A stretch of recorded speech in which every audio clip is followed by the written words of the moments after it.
안녕하세요. 미국 주식으로 온 대학이 미주은입니다. 이번 주에는 스퀘어 스페셜 위크를 진행하고 있어서요. 이렇게 매일매일 인사를 드리고 있는데요. 비록 짧은 영상이고 평소에 비해서는 많은 분들이 시청해 주시지는 않고 있지만 여러분들과 자주 만남을 갖는다는 점에서 만족과 위안을 찾고 있습니다. 특히 스퀘어의 주주가 아니신 분들께는 조금 지루한 기획이 될 수도 있는데요. 제가 미주은 패밀리 멤버분과 함께 만든 첫 번째 기획 영상이니까요. 너그럽게 이해해 주시기 바랍니다. 오늘은 스퀘어 스페셜 위크 그 5번째 시간이고요. 잭도시의 인터뷰 파트 3를 보내드리겠습니다. 다시 한번 쉽지 않은 내용 정성껏 번역하고요. 자막 작업까지 해주신 이석원님께 감사의 말씀을 드립니다. 1월 23일 토요일 방송의 제목은요. 미주은 패밀리와 함께 만드는 스퀘어 스페셜 위크 5번째 시간 스퀘어 CEO 잭도시 인터뷰 파트 3입니다. 오늘 인터뷰는요. 처음부터 끝까지 인공지능에 관한 이야기였습니다. 흥미진진했던 토픽으로는요. 인공지능의 미래, 인공지능의 리스크, 그리고 인공지능과 인간과의 관계에 대한 얘기를 좀 나눠봤고요. 마지막으로 인공지능이 빼앗아갈 인간의 일자리라는 굉장히 심각한 문제까지 다루었습니다. 오늘 혹시 미주은을 처음으로 방문하신 분이 계시면요. 환영의 말씀 그리고 감사의 말씀을 전합니다. 구독 그리고 좋아요는요. 여러분과 제가 함께 부자가 되는 길입니다. 잘 부탁드립니다. 자, 그럼 스퀘어 CEO 잭도시가 생각하는 인공지능의 미래에 관한 이야기 바로 시작합니다. Let's talk about artificial intelligence a little bit if we could. Just from a very practical standpoint, I think where we are now and for at least years out is one where the artificial intelligence, machine learning, the deep learning models can bubble up interestingness very, very quickly and pair that with human discretion around severity, around depth, around nuance and meaning. I think for me, the chasm to cross for general intelligence is to be able to explain why and the meaning behind something. Behind a decision? Mm-hmm. So being able behind to a decision tell or a set of data, sets of data. So the explainability part is kind of essential to be able to explain using natural language why the decisions were made, that kind of thing. Yeah, I mean, I think that's one of our biggest risks in artificial intelligence going forward is we are building a lot of black boxes that can't necessarily explain why they made a decision or what criteria they used to make the decision. And we're trusting them more and more, from lending decisions to content recommendation to driving to health. A lot of us have watches that tell us when to stand. How is it deciding that? I mean, that one's pretty simple, but you can imagine how complex they get. And being able to explain the reasoning behind some of those recommendations seems to be an essential part. Although it's which is a very hard problem because sometimes even we can't explain why we make decisions. That's what I think we're being sometimes a little bit unfair to artificial intelligence systems because we're not very good at some of these things. Yep.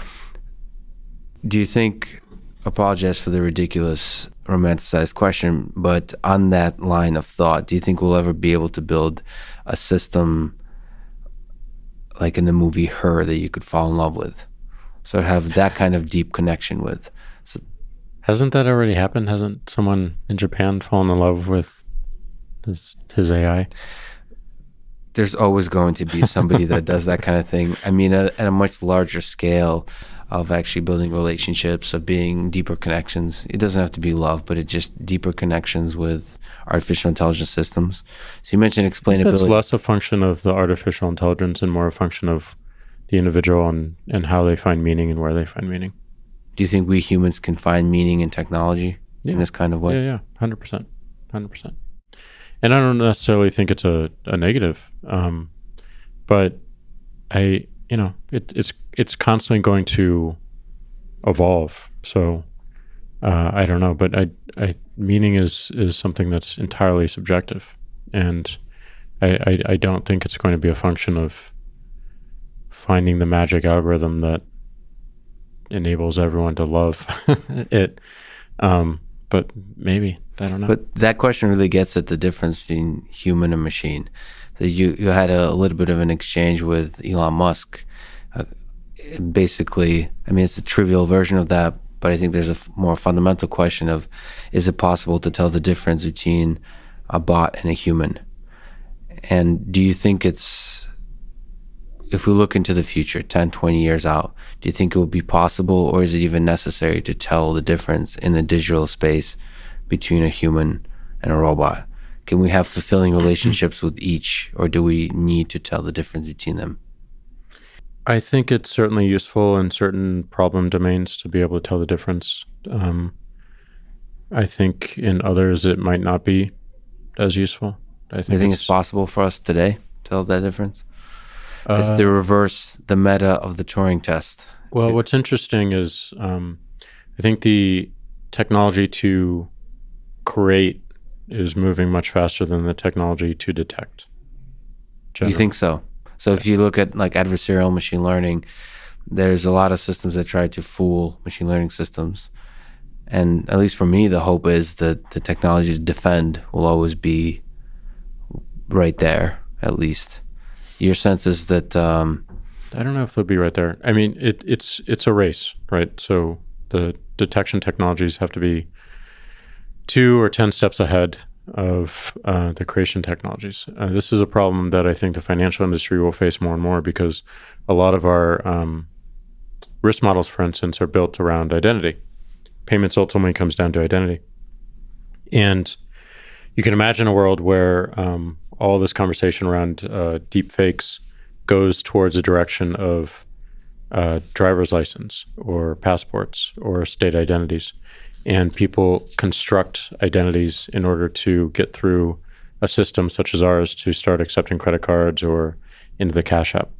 And those technologies seem to be moving very, very quickly. Our ability to detect them, I think, is probably lagging at this point, but certainly with more focus, we can get ahead of it. But this is going to touch everything. So I think it's like security. We're never going to be able to build a perfect detection system. We're only going to be able to, what we should be focused on is the speed of evolving it and being able to take signals that show correctness or errors as quickly as possible and move and to be able to build that into our newer models or the self-learning models. Do you have other worries, like some people like Elon and others have worries of existential threats of artificial intelligence, of artificial general intelligence? Or if you think more narrowly about threats and concerns about more narrow artificial intelligence, like what are your thoughts in this domain? Do you have concerns, or are you more optimistic? I think Yuval, in his book 21 Lessons for the 21st Century, his last chapter is around meditation. And you look at the title of the chapter and you're like, oh, it's kind of, it's all meditation. Yeah. But what was interesting about that chapter is he believes that, kids being born today, growing up today, Google has a stronger sense of their preferences than they do, which you can easily imagine. I can easily imagine today that Google probably knows my preferences more than my mother does. Maybe not me per se, but for someone growing up only knowing the internet, only knowing what Google is capable of, or Facebook or Twitter or Square or any of these things, the self-awareness is being offloaded to other systems, and particularly these algorithms. And his concern is that we lose that self-awareness because the self-awareness is now outside of us, and it's doing such a better job at helping us direct our decisions around, should I stand? Should I walk today? What doctor should I choose? Who should I date? All these things we're now seeing play out very quickly. So he sees meditation as a tool to build that self-awareness and to bring the focus back on, why do I make these decisions? Why do I react in this way? Why did I have this thought? Where did that come from? That's a way to regain control. Mm-hmm. Or awareness, maybe not control, but awareness, so that you can be aware that yes, I am offloading this decision to this algorithm that I don't fully understand and can't tell me why it's doing the things it's doing because it's so complex. That's not to say that the algorithm can't be a good thing. And to me, recommender systems, the best of what they can do is to help guide you on a journey of learning new ideas, of learning, period. It can be a great thing, but do you know you're doing that? Are you aware that you're inviting it to do that to you? I think that's the risk he identifies, right? That's perfectly okay. But are you aware that you have that invitation and it's being acted upon? And so that's a concern. You're kind of highlighting that without a lack of awareness, you can just be like floating at sea. So awareness is key in the future of these artificial intelligence systems. Yeah, the movie WALL-E, which I think is one of Pixar's best movies besides Ratatouille. Ratatouille was incredible. You had me until Ratatouille. Okay. Ratatouille was incredible. All right, we've come to the first point where we disagree. Okay. It's the entrepreneurial story in the form of a rat. I just remember the soundtrack was really good. So excellent. What are your thoughts, sticking on artificial intelligence a little bit, about the displacement of jobs? That's another perspective that candidates like Andrew Yang talk about. Yang Gang forever. Yang Gang. So he, unfortunately, speaking of Yang Gang, has recently dropped out. I know, it was very disappointing and depressing. Yeah, but on the positive side, he's, I think, launching a podcast. So really? Cool. Yeah, he just announced that. I'm sure he'll try to talk you into trying to come on to the podcast. I would love to. So, talk about Ratatouille. Yeah, maybe he'll be more welcoming of the Ratatouille argument.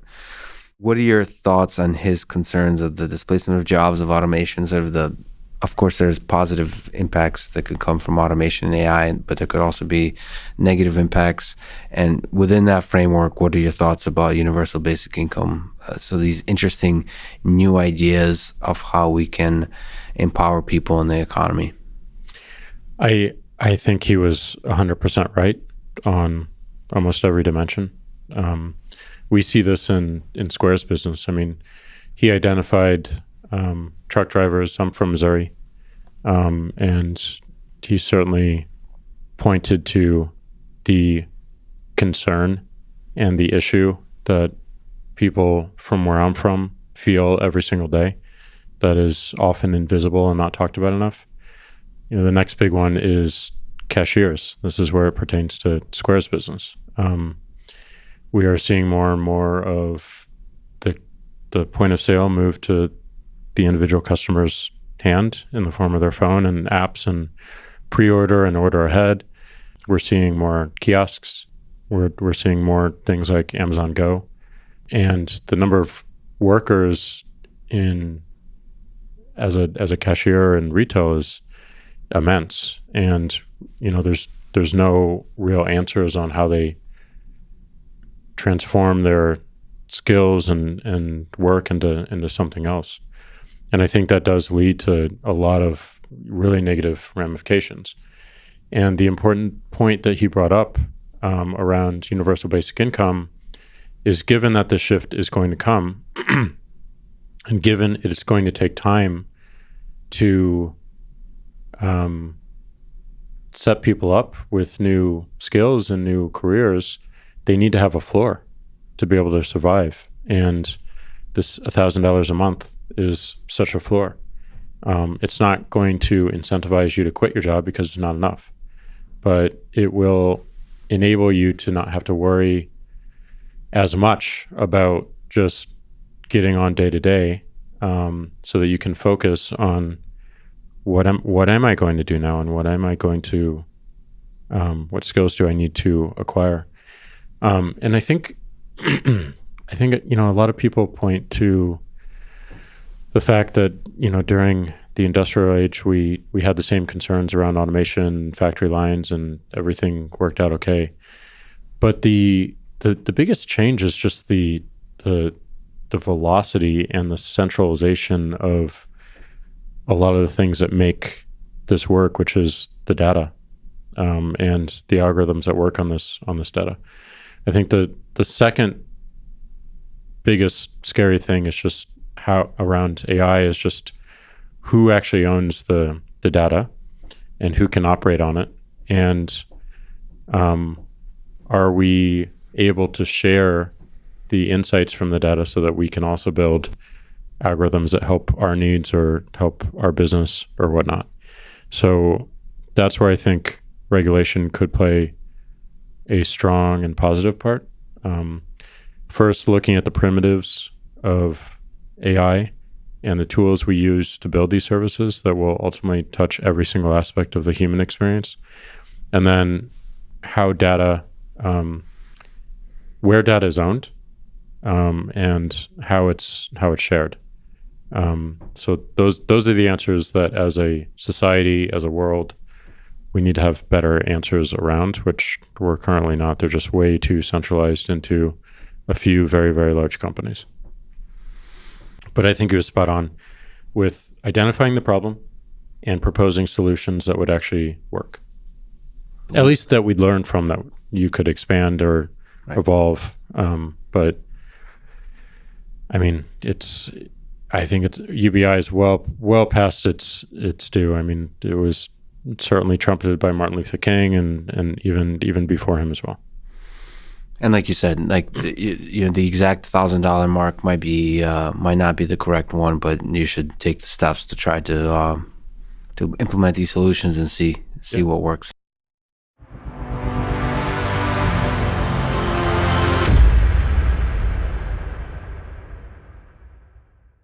오늘 제가 준비한 내용은 여기까지입니다.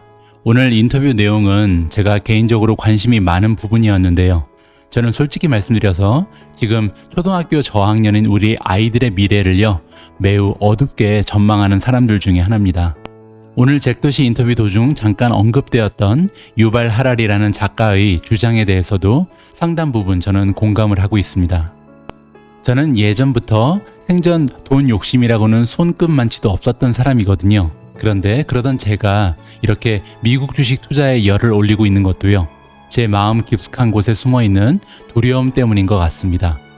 그 두려움은요, 바로 우리 아이들의 미래에 대한 두려움, 그래서 어쩌면 그들의 미래는 그들 스스로 헤쳐나가기가 어려울 수도 있을 거라는 두려움을 저는 가지고 있는 것 같습니다. 미주은에서도요, 언젠가 기회가 되면 우리가 처하게 될 미래에 대한 고민을 해보는 자리를 마련해 보도록 하겠습니다. 우리 모두가 미국 주식 투자로 은퇴하는 그날까지 다 함께 화이팅입니다. 행복한 하루 되세요. 감사합니다.